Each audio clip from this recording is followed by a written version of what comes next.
And now enough is enough. After months of pursuing diplomacy, Donald Trump decided to apply pressure on Russia and Vladimir Putin. There are massive sanctions, and sanctions on oil. The two biggest oil companies, among the biggest in the world, but they're Russian. They do a lot of oil. These are the first sanctions on Russia imposed during Trump's second term. What's important?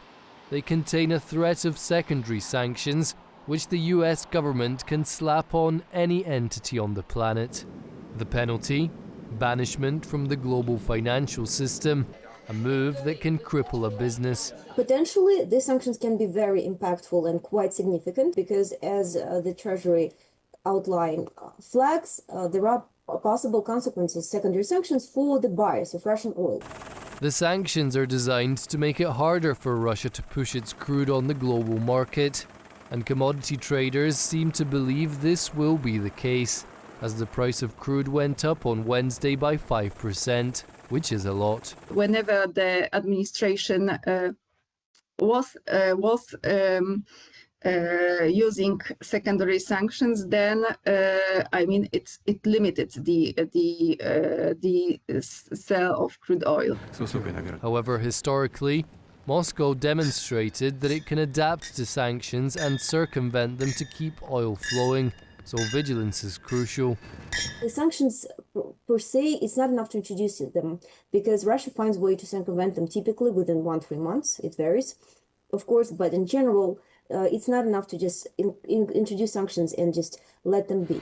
The sanctions are already biting, with media reports that India and China, the two biggest buyers of Russian oil, are winding down their purchases.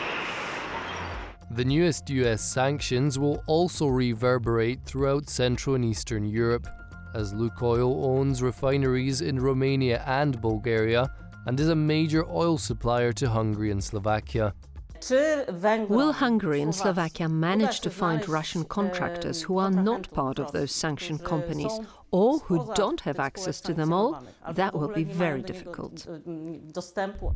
But other analysts think those countries will be spared from the worst due to the EU's pledge to get rid of Russian crude. It would be really strange if the United States would do some actions against some member states when EU made already a deal on Monday and established the rules of gradual limiting the import of pipeline oil.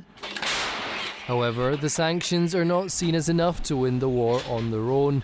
US officials instead view them as an invitation to the negotiating table.